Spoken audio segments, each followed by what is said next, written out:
अगर आप network business में सफल होना चाहते हैं, नेटवर्क बिजनेस में कैरियर बनाना चाहते हैं, नेटवर्क बिजनेस में नाम कमाना चाहते हैं, सम्मान कमाना चाहते हैं, शोहरत कमाना चाहते हैं, पैसा कमाना चाहते हैं, तो ये जो वीडियो है वो आपके लिए बहुत काम का है। तो 4 चीजें बहुत इंपॉर्टेंट है किसी भी व्यक्ति को सफल करने के लिए।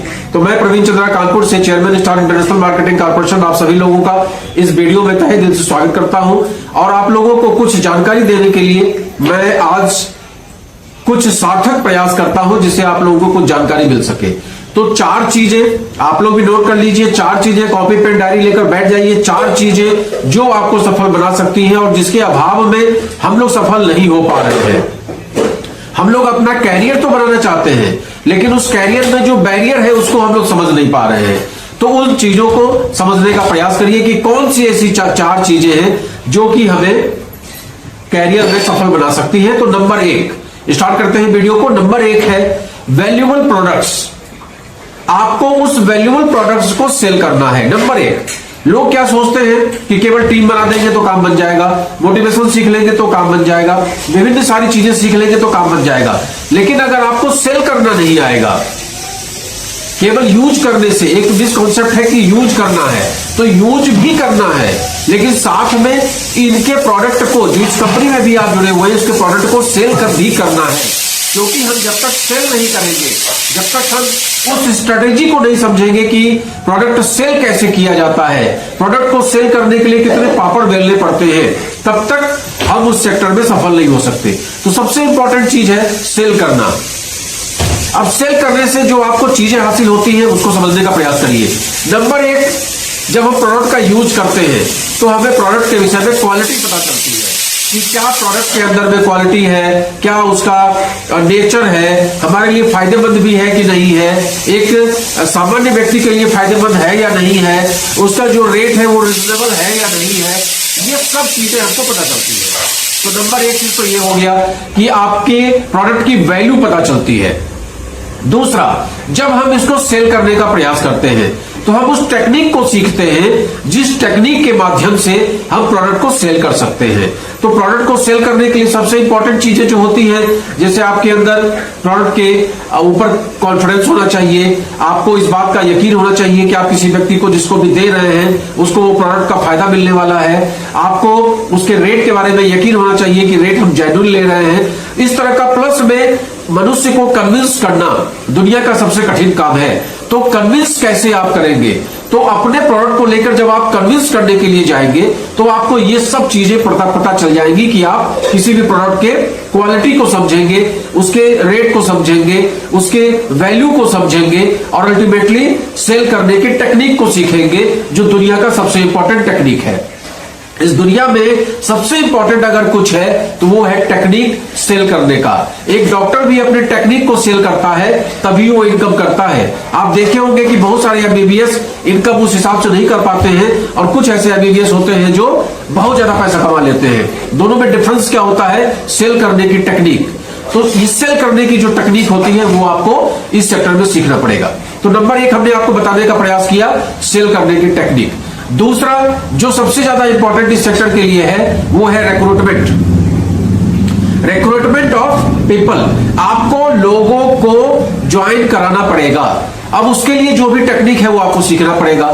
अगर आप लोगों की झुंड इकट्ठा नहीं कर पाते हैं, आप लोगों की भीड़ इकट्ठा नहीं कर पाते हैं, तो भी ये बिजनेस आपके बस का नहीं है। आप छोटी मीटिंग कर रहे हैं उसमें लोगों को इनवाइट करिए, आप बड़ी मीटिंग कर रहे हैं उसमें लोगों को इनवाइट करिए, सेमिनार्स कोई हो रहा है उसमें लोगों को इनवाइट करिए, अगर किसी अपलाइन के द्वारा कोई मीटिंग ऑर्गेनाइज की जा रही है उसमें लोगों की भीड़ इकट्ठा करिए, जो मीटिंग्स हो रही है उसमें लोगों की भीड़ इकट्ठा करिए, कोई फेसबुक लाइव चल रहा है उसमें लोगों की भीड़ इकट्ठा करिए। कुल मिला के भीड़ इकट्ठा करना, that is very important in this sector. और उस भीड़ को हमें अपने प्रोस्पेक्ट में तब्दील करना, प्रोस्पेक्ट से अपने कस्टमर में तब्दील करना, रिक्रूट करना, लोगों की टीम बनाना, उनको टीम मेंबर के रूप में अपने टीम में लेना, that is also very important. तो ये सब चीजें आपको सीखनी पड़ेंगी कि हमें रिक्रूटमेंट किस तरीके से करना है, हमें लोगों की भर्ती किस तरीके से करनी है, हमें लोगों की टीम कैसे बनानी है, हमें लोगों की भीड़ कैसे इकट्ठा करनी है, ये भी आपको सीखना पड़ेगा। तो नंबर एक चीज हमने आपको बताने का प्रयास किया कि आपको सेल करने की टेक्निक सीखनी पड़ेगी, और नंबर दो आपको नितांत आवश्यक है सीखना रिक्रूटमेंट। अगर आप रिक्रूटमेंट सीख लेते हैं तो उसके बाद आपको इस सेक्टर से कोई भी डिगा नहीं पाता है। अब आइए नंबर 3 की बात करते हैं। Number 3 is very important, that is duplication. आपके टीम में जितने भी आपने भर्ती की है वो हर व्यक्ति आपका डुप्लीकेट तैयार नहीं होगा, हर व्यक्ति तैयार नहीं होता। मुश्किल से 10, 20, 25 लोग आपको डुप्लीकेट करेंगे, वही 10, 20, 25 लोग जो हैं एक्चुअली वो आपके काम के हैं। भीड़ तो बहुत सारे लोगों की हो जाएगी। अगर आपने ये टेक्निक सीख लिया, सेल्स की टेक्निक आपने सीख ली, अगर आपने रिक्रूटमेंट की टेक्निक सीख ली, तो हो सकता है कि आप 100, 200, 500, 1000, 10,000 लोगों की भीड़ इकट्ठा कर लें, लेकिन उसमें से डुप्लीकेट आप तैयार कर पाएंगे केवल 4, 6, 10, 15, 20 लोग, जो केवल आपकी बात को डुप्लीकेट करेंगे, आपके टेक्निक को डुप्लीकेट करेंगे, आपके तरीके को डुप्लीकेट करेंगे, आपके चाल को डुप्लीकेट करेंगे, आपके बोलने के तकनीक को, आपके मेहनत करने के तकनीक को, आपके लेवल को, सब कुछ को डुप्लीकेट करने का प्रयास करेंगे। उनके मन में यह भावना होगी कि अगर सर इस लेवल पे हैं तो मैं भी उस लेवल पे पहुंचूं, सर इस तरीके से मीटिंग करते हैं तो मैं भी इस तरीके से मीटिंग करूं, सर वीडियो बनाते हैं तो मैं भी वीडियो बनाऊं, सर पूरे देश में काम करते हैं तो मैं भी पूरे देश में काम करूं, सर ने 18 स्टेट में टीम तैयार कर ली है तो मैं भी 18 स्टेट में टीम तैयार कर लूं। इस तरीके की भावना लोगों के अंदर में आती है, लेकिन वो कितने 1000 आदमी में मुश्किल से 10, 20, 50 लोग आपको ऐसे मिलेंगे जो आपको अक्षरशः डुप्लीकेट करेंगे। तो डुप्लीकेशन जो व्यक्ति करेगा वही आपके विशेष काम का व्यक्ति है। तो ये 4th टेक्निक है कि आप डुप्लीकेट तैयार करिए। इस सेक्टर में जो लोग डुप्लीकेट तैयार कर लेते हैं वही सफल हो पाते हैं। और चौथा जो है वो है लीडरशिप क्वालिटी। अगर आपके अंदर लीडरशिप क्वालिटी है तो आप डिफीट नहीं खाएंगे। लीडरशिप क्वालिटी क्या चीज होती है कि जैसे मान लीजिए कि 100 लोगों की टीम आपने बनाई और 100 लोगों की टीम मिस्टर वाई ने बनाई, एक आप है और एक मिस्टर वाई है। अब आपने अपनी टीम को क्या क्या सिखाया? आपने सेल्स करने की टेक्निक सिखाई, आपने सिखाई उनको रिक्रूटमेंट की टेक्निक, आपने उनको सिखाया कपड़ा पहनना, आपने उनको ड्रेसअप सेंस सिखाया, आपने उनके पर्सनालिटी को डेवलप किया, आप उनको मोटिवेट करते हैं, आप उनको बूस्टअप करते हैं, आप उनको गाइड करते हैं, आप उनको जो विभिन्न ऑब्स्टिकल्स बीच में पड़ते हैं उन सब के विषय में बताते हैं। यह है एक। और एक व्यक्ति है जो रिक्रूट तो कर दिया, सेल भी कर ले रहा है, लेकिन वो अपनी टीम को उस तरीके से गाइड नहीं कर पा रहा, उस तरीके से मोटिवेट नहीं कर रहा, उस तरीके से बूस्टअप नहीं कर रहा, उस तरह से लाइजनिंग बना के नहीं रख रहा है, उस तरह के कम्युनिकेशन नहीं मेंटेन कर रहा है। धीमे धीमे क्या होगा?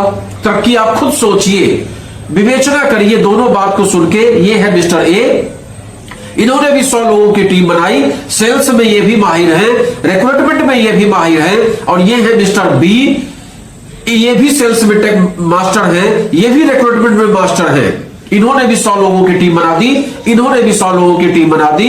लेकिन मिस्टर ए हमेशा अपनी टीम को मोटिवेट करते हैं, हमेशा अपनी टीम को बूस्टअप करते हैं, हमेशा अपनी टीम के साथ मेंटेन अपने रिलेशन को करते हैं। कम्युनिकेशन बहुत अच्छा है, कम्युनिकेशन स्किल बहुत जबरदस्त है, बातचीत करने का तरीका बहुत अच्छा है। और ये बंदा केवल सेल्स जानता है, रिक्रूटमेंट जानता है और उनको मोटिवेट करना नहीं आता। उनकी टीम में जो लोग हैं वो मोरल बूस्टअप नहीं है, उनको मीटिंग्स में नहीं आते हैं, सेमिनार्स में नहीं आते हैं, सीखने का प्रयास नहीं करते हैं, और मिस्टर बी उनको सिखाने का भी प्रयास नहीं करते हैं। अब आप खुद सोच के देखिए कि दोनों में कौन लीडर बनेगा, किसकी टीम में ज्यादा वर्क होगा, किसकी टीम में ज्यादा टर्नओवर होगा? डेफिनेटली आपका जवाब होगा मिस्टर ए, क्योंकि रिक्रूटमेंट जितना इंपॉर्टेंट है, टर्नओवर जितना इंपॉर्टेंट है, सेल करना जितना इंपॉर्टेंट है, उससे ज्यादा इंपॉर्टेंट है डुप्लीकेशन, और उससे भी ज्यादा इंपॉर्टेंट है लीडरशिप क्वालिटी। तो एक स्टेज के बाद अगर आपके अंदर लीडरशिप क्वालिटी नहीं आ पाती है तो भी आप इस सेक्टर में सर्वाइव नहीं कर पाएंगे। तो ये हमने 4 फार्मूला आपको बताने का प्रयास किया। आशा है आपको मेरा ये वीडियो अच्छा लगा होगा। और जहां कहीं भी आप ये वीडियो देख रहे हैं, आइदर ऑन फेसबुक और इंस्टाग्राम और यूट्यूब और टेलीग्राम और व्हाट्सएप, जहां भी आप देख रहे हैं, इसको लाइक जरूर करिए, सब्सक्राइब चैनल को जरूर कर लीजिए, जिससे मेरे आने वाले सभी वीडियोज आपको मिलते रहें। और नोटिफिकेशन का सिस्टम अगर है तो उसको जरूर ऑन कर लीजिए, जिससे कि वीडियो अपलोड होते ही आपको नोटिफिकेशन मिल जाए और आपको ये जानकारी मिल जाए कि मुझे किस तरीके से इस सेक्टर में वर्क करना है। और जिस तरीके से आपको वर्क करना है वो चीज आप सीख लें और सीखने के बाद अपनी टीम को सिखा सकें। तो नमस्कार, मैं प्रवीण चंद्रा कानपुर से।